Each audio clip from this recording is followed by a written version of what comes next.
Hello family, Dr. Ross here. Welcome back to the channel. We're going to build a shed, and this shed's going to be way too nice for your garden tools. I'll explain why in just about 15 seconds.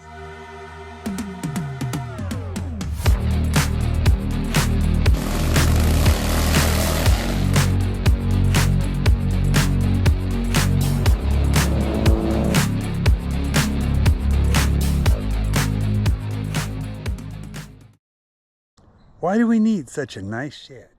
Well, we're living in an RV and we don't have any closet space. This is going to be our mudroom and walk-in closet. So let me show you what I've done so far. To start with, I've got a pressure treated base consisting of 3 4x4 posts, 12 feet long, that I set on pads. The way I leveled the foundation is I visually picked the highest spot, which would be this corner, and buried that concrete at the ground level. And then I just leveled away from there. Each one has 3 feet under it. And so the whole foundation is basically just these 3 4x4 posts. Next, I made the floor out of 2x6. I had a 12-foot long one in the front and in the back. I cut the floor joists a little bit so that adding on the width of the front and back pieces, it makes a total of 8 feet. The joists are every 16-inch on center. The next thing we did was we added 3 4x8 sheets of 3/4 inch OSB underlayment. Those 3 sheets fit perfectly because we had cut the joists so that the foundation came out at 8x12. This shed is going to be like an interior space for us, and so I wanted a nice floor. This is vinyl sheet flooring that I got at Lowe's. It comes in a 12-foot roll. So I had them cut me an 8-foot piece, 8x12, and so it fits perfectly. You can glue the vinyl sheet flooring down, or you can just use the double-sided seam tape. And then it's also on here before we built the wall. The back wall is 6 feet high, and it's got studs on 16-inch centers. We put a run of glue right along the bottom so that we could be extra sure to keep out insects. The top plate is for strength, so we've got a double top plate, single plate on the bottom. This extra stud that's turned sideways is part of the back wall, and that's very handy when you go to put sheeting on the inside. We're going to put insulation and paneling, and gives you something to nail to. Same with the outer wall. This outer stud has an extra one that's turned sideways, and that gives you a place to nail sheeting to on the inside edge. The side wall was a little more complicated. I had the front measurement for height and the back measurement for height. I laid it out on the shop floor, and I just marked them where they go so that I didn't have to do any fancy math. Again, we put a run of glue along the bottom edge to keep insects out, and then we screwed it right into our foundation, and then we used screws to put the walls all together. The sheeting we're using is this OSB siding. It's already prime painted. It's got a nice wood look, but it's actually OSB. The stuff I ended up with is 7/16. You can get it a lot thicker, but that was very affordable. We're real fortunate with this property. Had a lot of junk on it, and some of it we've had to haul away. But we found a really nice old door, and we did find a nice window. So I was able to build the frame so that it fit the reclaimed window and door that we have. You can use your first rafter to transfer the pattern onto all the other rafters, but make sure you only use one as your pattern rather than subsequent cuts later. The line can move a little bit each time, so stick with the very first one and use that for your template for all your rafters. I've started the angle cuts with a skill saw, and then I'm just going to finish them with my jigsaw.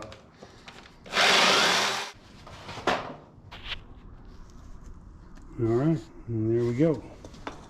These blocks go in between our rafters on top of the wall. when the rafter sits there, and we've cut that bird's beak in it, so it's going to sit down on the wall a little bit. And that makes this dimension shorter than a standard 2x6. I'm having to rip all these boards at 4.5 inches so that they'll be the right width to go between our rafters. And that keeps the birds and the varmints out from between the rafters, and it's called a fire block too, I think. But it's also going to give it support.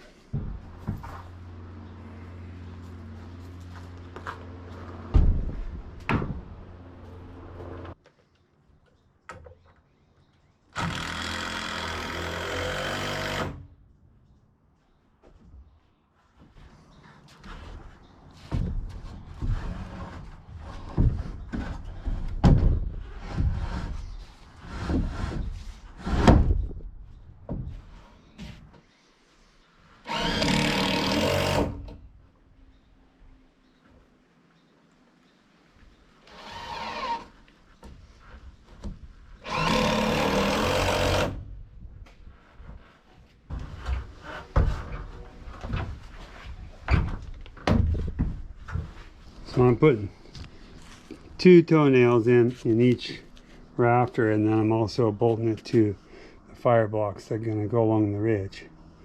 And those also spacer the joists equally with the stud spacing.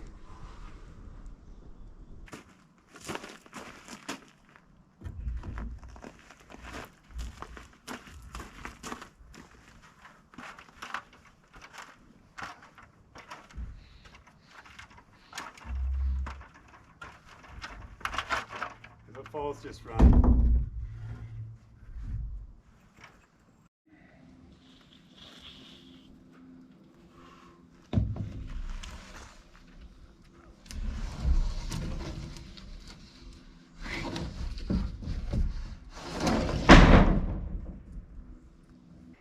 Right, so when you get your sheeting on, make sure you stagger them so that the seams aren't all on the same joist.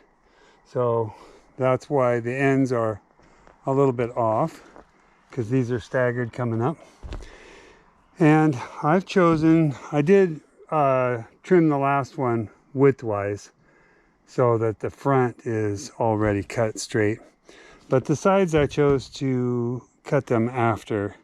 And if you're going to do that, just snap a line and run the saw up there. But set the saw at the thickness of your material. That way it doesn't have to be exact, but at least you're not scarfing the fascia board all up real bad, because we've got a piece of flashing that's going over here. So set your blade down to the thickness of your material.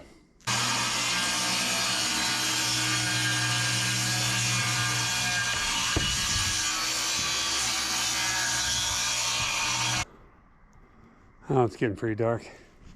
Not the greatest cut, but it will do.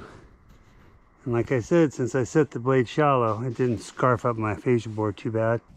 Here's the last ceiling joist, and then I made the fascia board 7 3/4 inches longer on each side, and then I added a whole nother joist that doesn't have a bird's beak cut in it.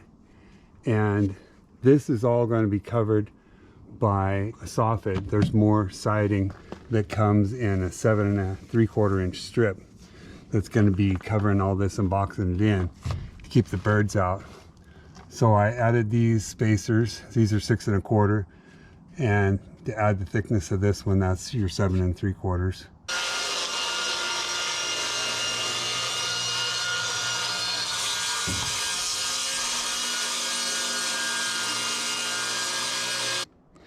These nails are really cool.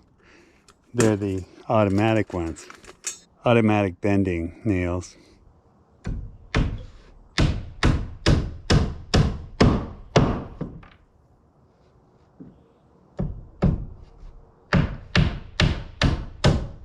On the roof we're going to use a galvanized because it's so much cheaper, but you can't really see the actual roof itself. The flashing that comes over the edge will be black. I'm going to use this drip edge. Keeps the drip away from the wall.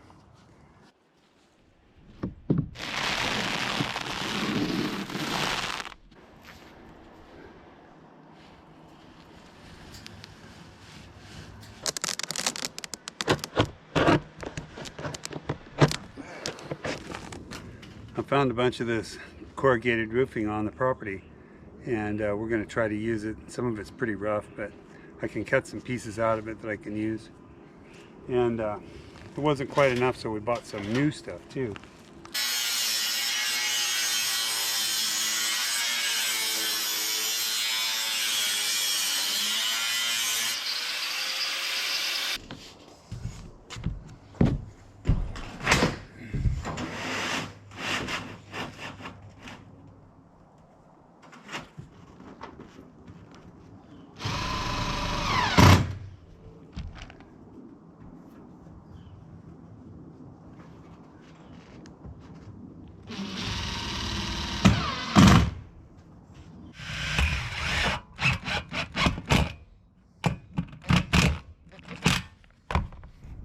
Pretty nice.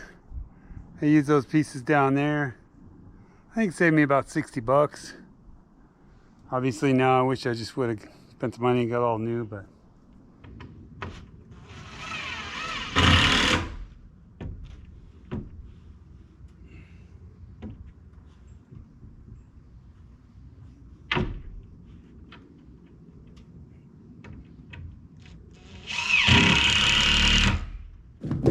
so a door can open in or out, but normally the pins from the hinges will be on the interior for security reasons. Otherwise you could just take those pins out and get the door off.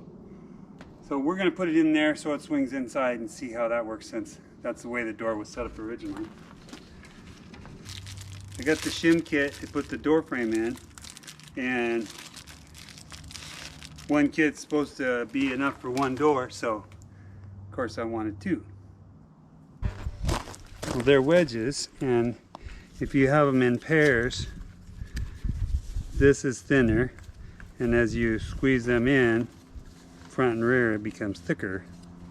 So that would be about the thickest. So I'm going to make this as plumb and straight as I can get it, and then hang the door. This one you can float in or out and nail it so that it's a perfect seal. I don't know if you can see down in here real good. Got two shims and one, and as I slide them together, right behind the hinge, you can see if you push it in more, it gets tight. Don't want it too tight so it bows out, but just enough to hold it.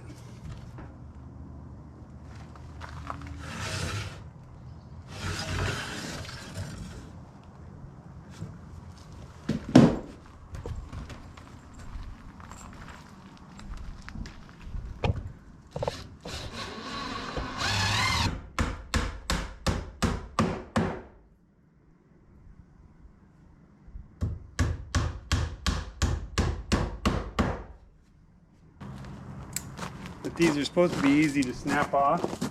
You just scribe it and then snap them.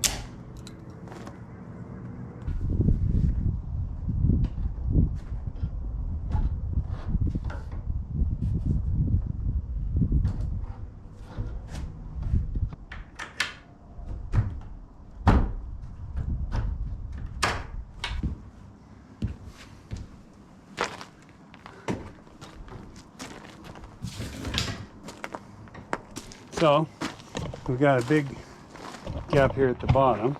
That's why I didn't nail this side yet. I'll be able to adjust, jam, so that it closes nicely. How about that? Put the trim on the outside. We'll put crack fill in here to fill up that gap, and then trim on the inside, and it'll be weatherproof. I've got a threshold that goes down here on the floor. My threshold was not as wide as my design, so I cut a piece of old shelving to make a filler right here.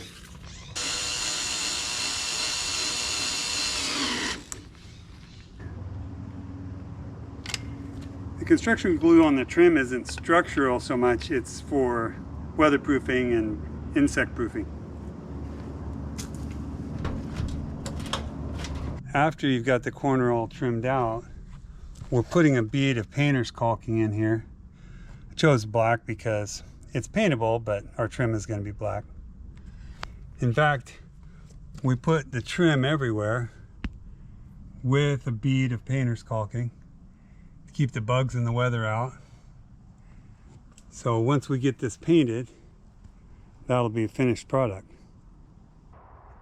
I'm going to measure to the corner right here for the length of the trim.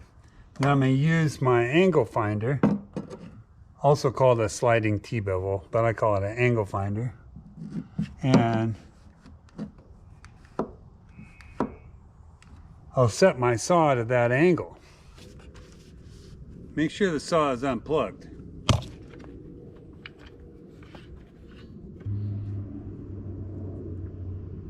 Now I'll transfer my measurement to the back side of the trim board. Now I just have to be sure and cut so that the top, which is the back of the trim, is the short side and the angle goes the right direction.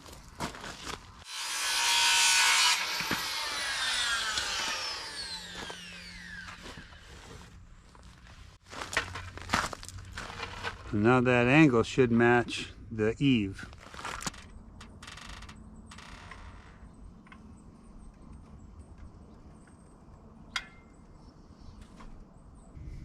My wife said you need to talk more during your videos about what you're doing. So a lot of people don't know why you're doing what you're doing. And to be honest with you, I don't always know.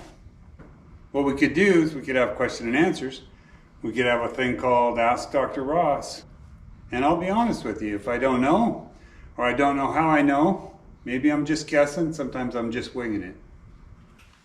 What we're gonna do here, you just want to transfer your measurement onto your sheetrock.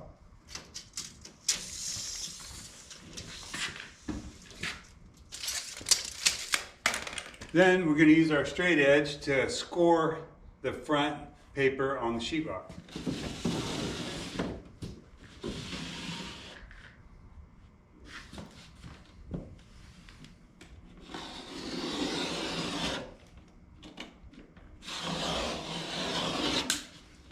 You don't have to cut clear through, you just have to score it real good. Now, the sheetrock is going to want to break on that score line.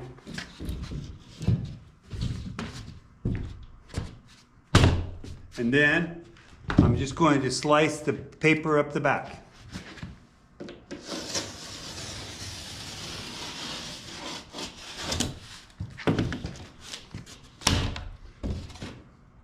And snap it off. Should have a nice clean line.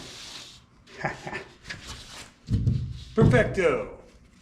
You know, I'm kind of superstitious about using the same tape measure to take the measurement as when I transfer it on. I had a bad experience one time when I was doing the measuring with one tape measure and my buddy was doing the cutting with another, and they didn't agree. Did you ever notice on your tape measure the end is loose?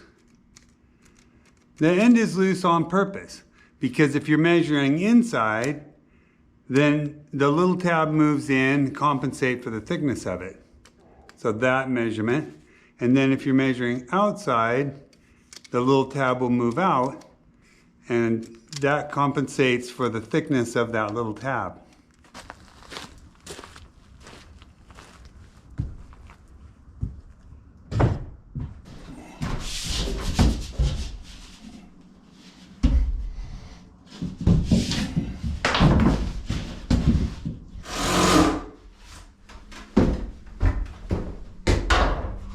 Thinking ahead where my lights are going to mount, I needed to add an extra mounting, I needed to add an extra board here to mount to. The lamps that I got are not built for 16-inch center, so there's one mount goes here and the other one was hanging out in the middle, so I had to build some brackets for those to go to.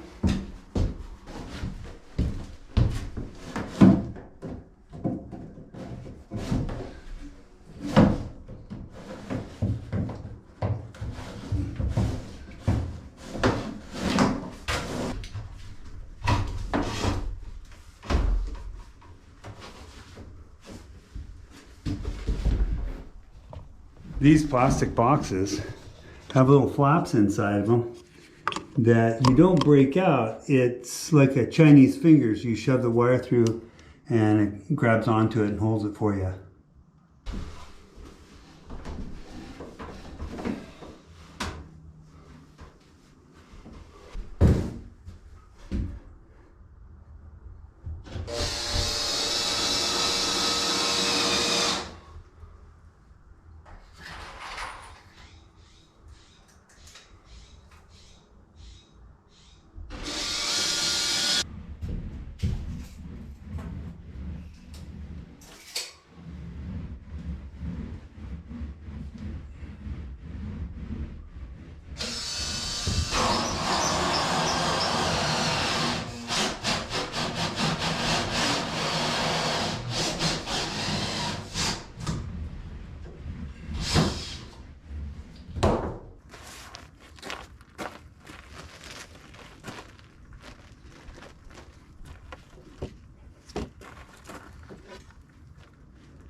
You can staple on the inside of the stud like this, or you can staple over the top of the stud. If it's sheetrock, it's probably not going to be any big deal. Staple it right on top. But I'm using some thin sheeting, and we're going to mix it up, have some different siding on here. So I wanted the stud exposed in case I want to use glue, or, you know, so that it just doesn't lump out. I should be wearing a mask.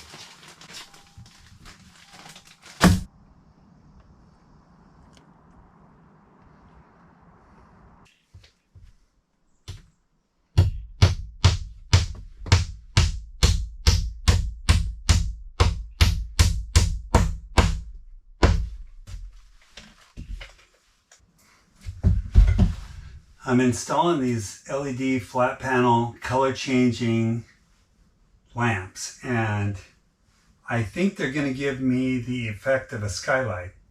They're super slim, they fit tight up against the ceiling, and you can change the color on them. There's a switch on the back right here, and you can go from a yellow up to, you know, really bright. Hospital style white. I'm going to start out with the middle setting, which is 4,000 Kelvin.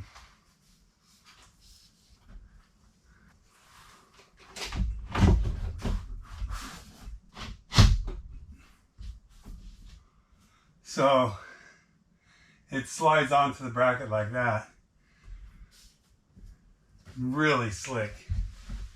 It was important to me to not overload the circuit that I have this building wired to, which is a 20 amp breaker, and it's got a 15 amp cord that runs from that outlet out to this building. I've got a 700 watt heater, got a couple of boot dryers that pull 35 watts. These light fixtures are 50 watts each, and we have a porch light out there. It's only about 6 watts. So I feel really comfortable, and it's mostly because I've stuck to LED lighting. Okay, well, let's see if we can break down this wattage and amperage thing once and for all. It should be easier, right? Electrical delivery system components are rated in amps, and appliances and things that use energy are rated in watts. Okay, I'm already irritated. We don't need both these, right? But let's figure it out and break it down. Watts, all that is amperage times voltage. So in most American households, you can assume it's likely to be 120 volts or thereabout. It's good enough to give you a rough idea. If you've got an electrical delivery system that's got a 20 amp breaker, or maybe a power cord that's rated for 15 amps, and you don't want to overload that. How can you figure out how many appliances and bulbs and so forth that you can run when they're rated in wattage? For example, this light bulb is a 60 watt. If you had 2 of these in a lamp fixture, that would be 120 watts. Divided by 120 volts coming out of the outlet, that's 1 amp. So you've got a 1 amp draw on your 15 amp supply. So you've got room for 14 more lights. But let's go ahead and add up the rest of the appliances. So for example, in our shed, we're trying to stay within 15, and I want to make sure I don't overload that circuit. So I've got the little heater that's drawing 700 watts. I've got 2 light fixtures in the ceiling that are 50 each. I've got a lamp outside that runs about 6 watts. And I've got 2 boot dryers plugged in that are 35 watts each. This all added up to about 840 watts. If you divide that by 120 volts, you'll see that I'm only running about 7 or 8 amps through my system. So I'm only at half capacity. I'm pretty comfortable with that. Why is it important? Well, you don't want to overload the circuit. Why is there amps and volts and hertz and watts? God only knows. But thinking of it simply, it's just a relationship between the power and the flow. So once you know the formula, you can figure it out back and forth. That clears it all up, doesn't it?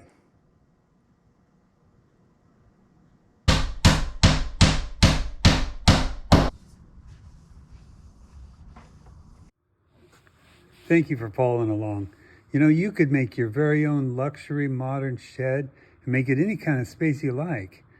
You could make it an office space or a playroom or an exercise space, or like we did, in this case, it's a mudroom and a walk-in closet. Let me give you a little tour. Yes, we have a blink doorbell. This beautiful old door was found on the property.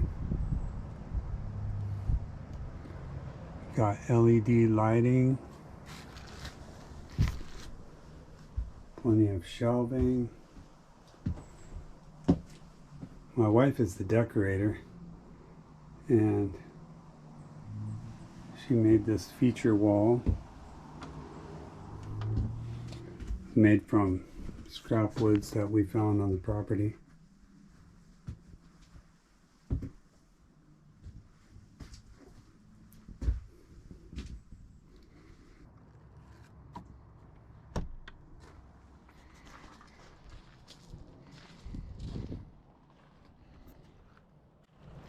Well, there you go. That is a luxury shed we call the boot barn. Thanks for building it with me. I hope you liked it.